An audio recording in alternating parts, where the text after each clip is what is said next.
In today's video, I'm going to be walking you through the process of modeling a complete system. The system that we're going to be modeling today is the mass on a cart that is driven by a motor.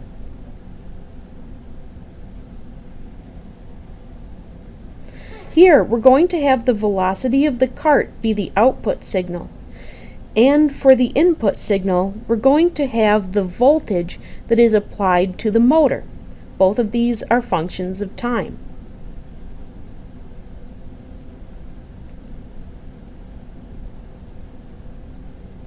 To start with, I'm going to model the motor. We'll have an applied voltage, a resistor, an inductor, and of course the windings that convert voltage into a torque. So we'll start by drawing this circuit and identifying the input signal and identifying the system parameters, the resistance, the inductance. And to deal with the windings, we're going to have to use the motor laws. The two motor laws are that the voltage of the motor is equal to the motor constant times the rotational velocity of the motor. And secondly, that the torque of the motor is equal to that same motor constant times the current. Now, to start off with modeling this system, I'm going to apply Kirchhoff's voltage law, which, as you recall, means that the voltage lost through each of the elements in the circuit is equal to the voltage applied. So the voltage applied is equal to the voltage lost in the resistor, R times I, plus the voltage lost in the inductor, Ri dot, plus the voltage lost in the motor. Now, since the voltage in the motor is not an input or an output, I want to replace voltage in the motor with something else. And so, in order to do that, I'm going to apply one of the motor laws.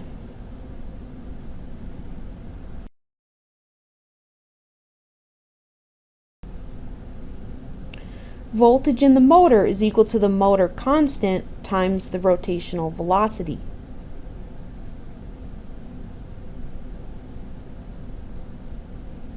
Now, current is also not one of our inputs or outputs, so I'm going to have to replace that somehow also. And for that, I use the other motor law that says that torque is equal to current times the motor constant. So I solve that equation for current and then plug into the equation here to get rid of current, and now I have the torque instead of current. Of course, torque is also neither our input or our output, so to get rid of torque, I'm now going to sum the moments in the motor.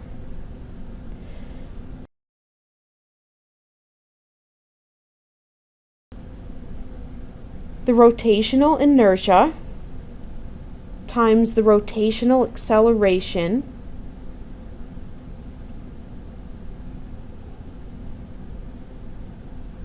plus the torque due to damping is equal to the applied torque in the motor.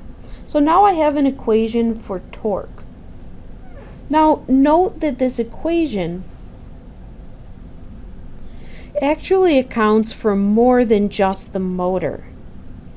For example, this one term here, B times theta dot, that's not just the damping in the motor itself, that also includes the rolling resistance of the wheels.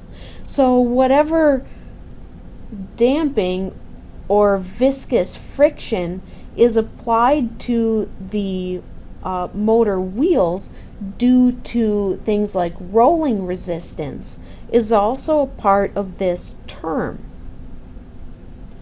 Similarly, the rotational inertia here is not just the rotational inertia of the motor. It also accounts for the rotational inertia of the wheels. And that's because the wheels are actually attached to the motor. So the total rotational inertia of the whole system includes both that of the motor and that of the wheels. This one term for damping also includes the mass of the cart, because the more massive the cart is, the more rolling resistance there's going to be.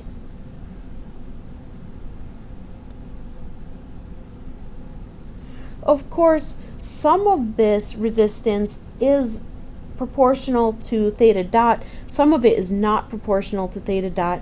Right now, when we're deriving the equations, we don't entirely know how much of the resistance is proportional to the velocity and how much is a constant. We'll be able to adjust this after we compare our system simulation to the actual system and see what differences there are. So the next step that I'm going to do is I'm going to take this equation for torque and I'm going to plug it into the previous equation in order to get rid of the torque. The reason why I'm trying to get rid of torque is because torque is neither my input nor my output. I want to make sure that the only signals in my final equation are the input signal and the output signal. So we'll take this equation and plug it in.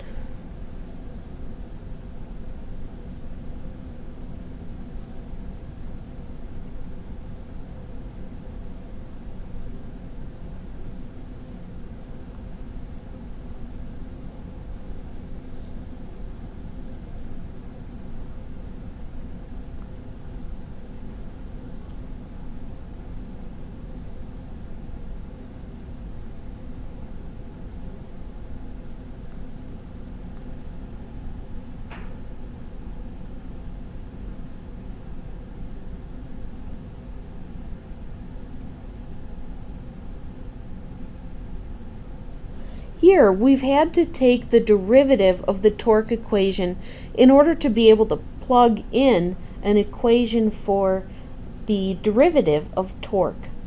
So that's why we have a theta triple dot and a theta double dot term here. We just plug this equation in for theta dot.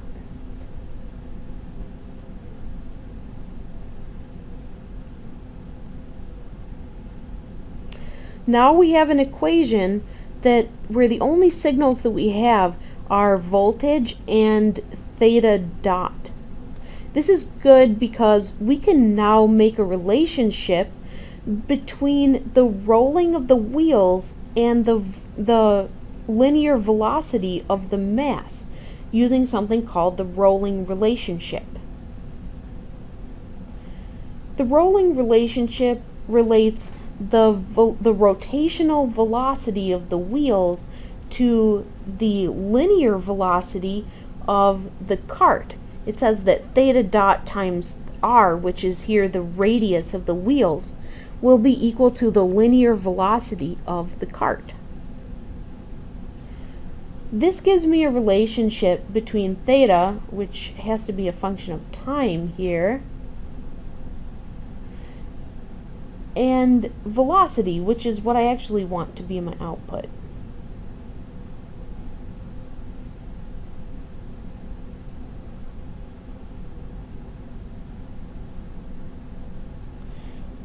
So we have the rotational velocity of the wheels, the wheel radius, and the velocity of the cart in this relationship. I'm going to use this, plug it into my previous equation, in order to get an equation that relates applied voltage to linear velocity of the cart.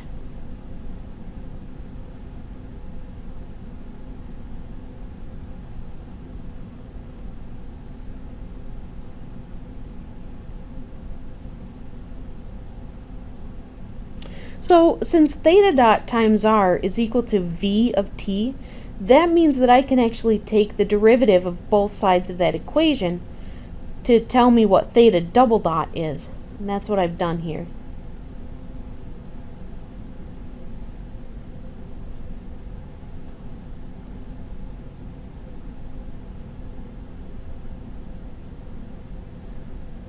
Similarly, I can take the second derivative to find a value for theta triple dot, and that's what gives me v double dot in this equation.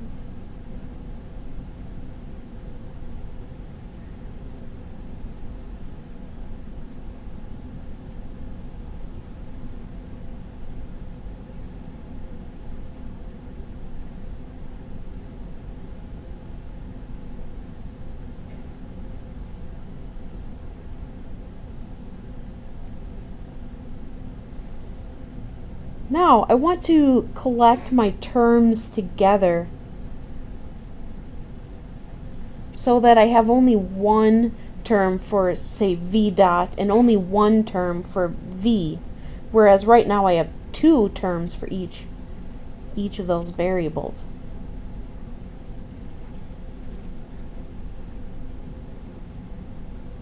And I'm also going to put v double dot first, because we typically order the terms with the highest derivative being first. Now here's my v dot term.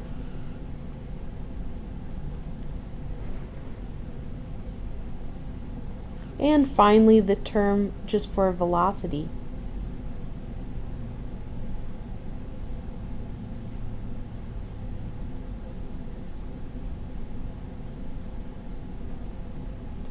Now, in order to learn some things about this system from the equation, we're going to think about the system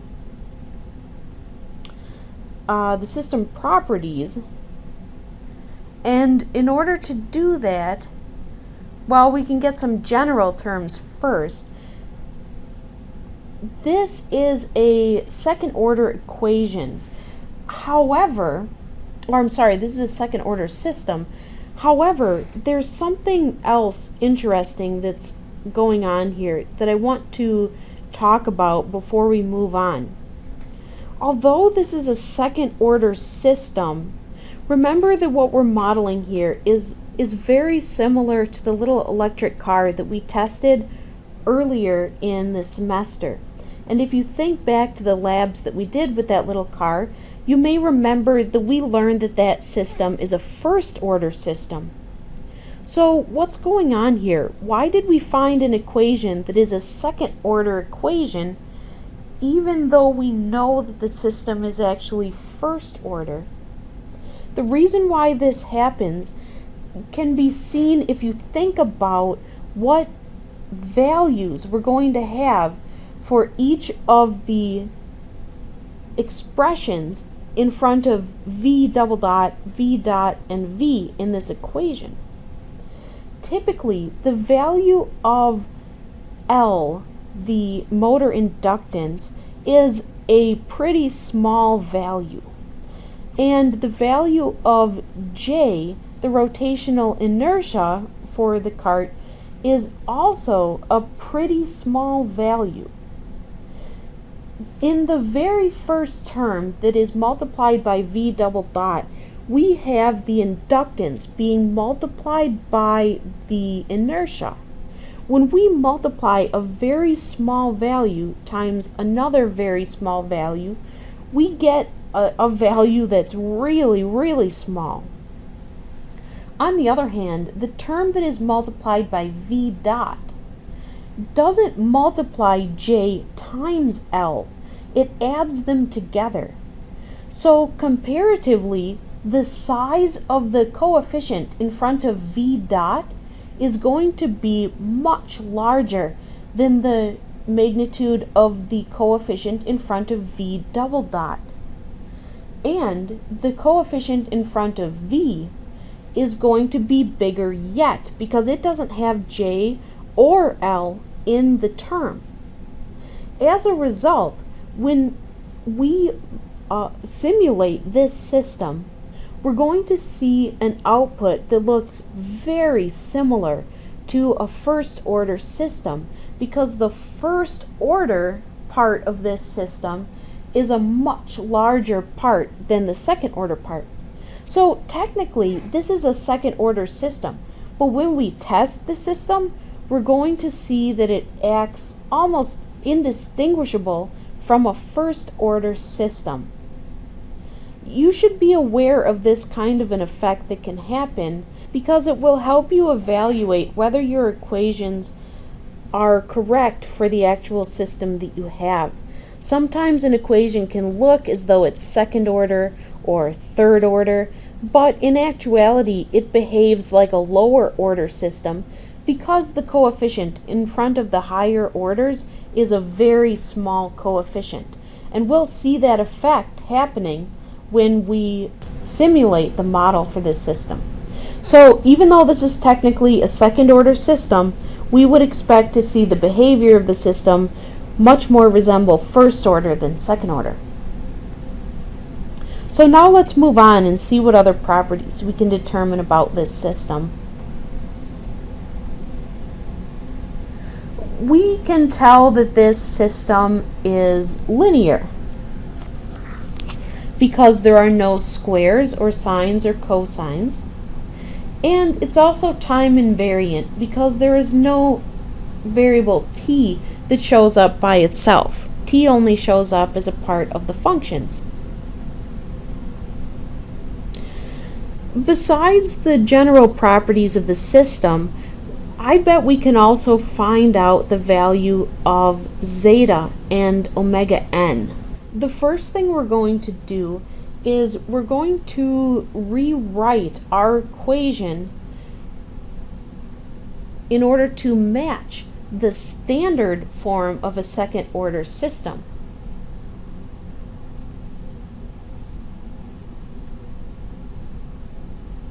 So let's take a moment to recall what the standard form looks like. Y double dot is the second derivative of the output. X of t, that's the input.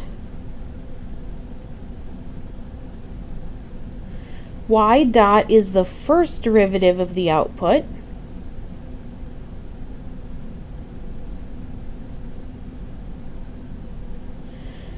And y of t, that's the output.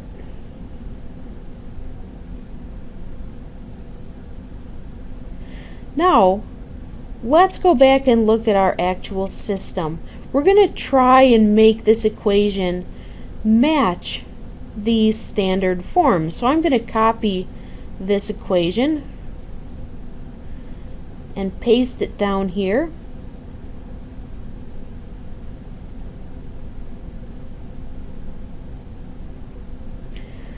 We want to make our equation match this one. So we have the second derivative of the output on the left. Here's our second derivative of the output.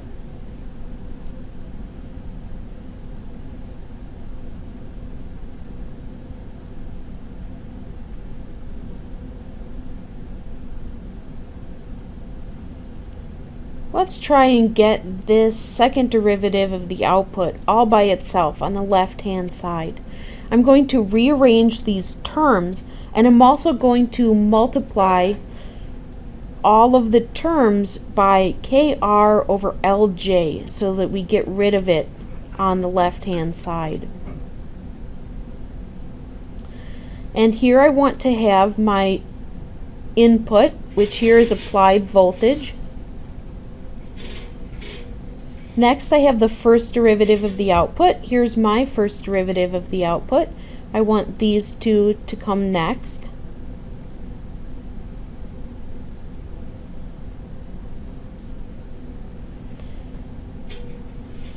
So this is negative because I've subtracted both sides by this term to put the first derivative on the opposite side of the equation as the second derivative. The next variable that comes is just the output, the zeroth derivative of the output. So I subtract both sides of the equation by this so that I can get it on the left, and let's make this a little smaller so I've got a little bit more room here.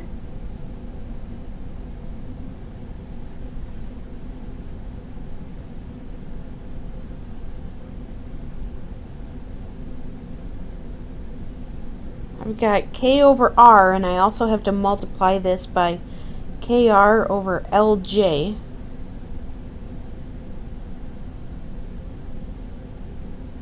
Give myself a little bit more room.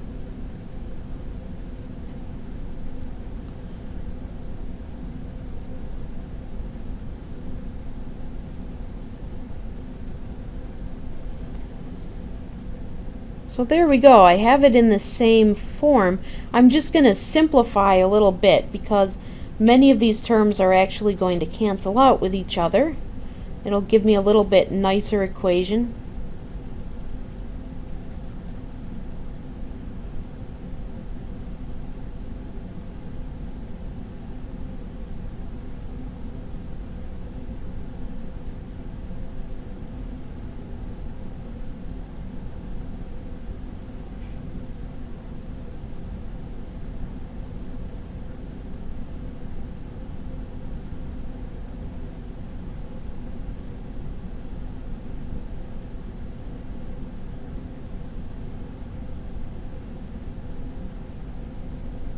And my r's cancel out here.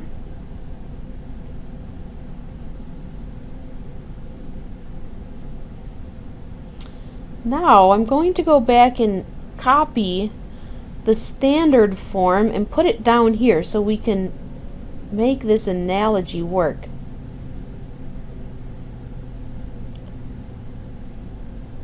Now that we have our equation in the same format as the standard equation, we're going to make an analogy between these coefficients. So this term that comes before the input is equivalent to the standard coefficient in front of the input. Our coefficient in front of the first derivative is equivalent to the standard coefficient in front of the first derivative.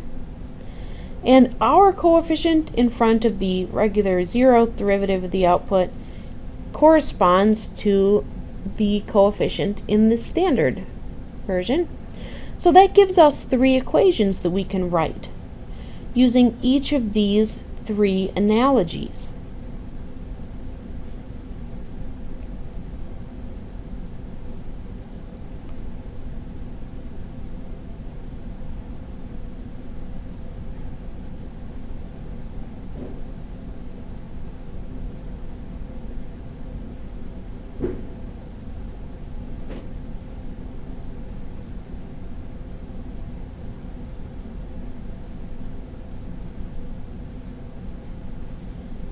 I'd like to find the value of omega n and zeta.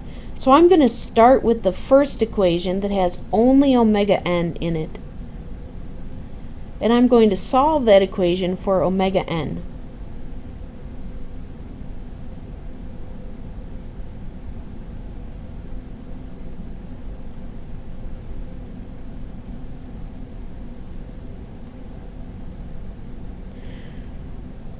Once I have an equation for omega n, now I can plug that equation into the next equation so that I can solve for zeta.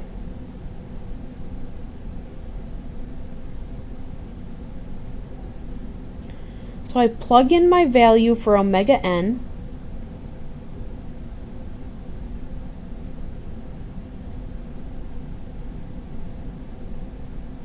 and next I want to get rid of this square root, so I'm going to square both sides of the equation and then multiply by the or divide the k squared divided by lj that's on the left.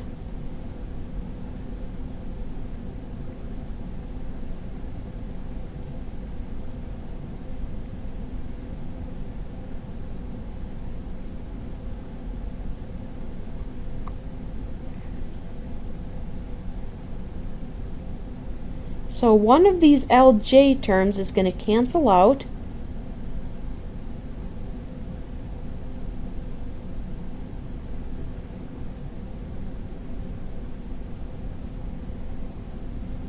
So the numerator is still squared. And the denominator includes one LJ term left, and it still has this k squared value. I'll get rid of the 4 on the left hand side, and now all I have to do is square root both sides, and I've got an expression for zeta.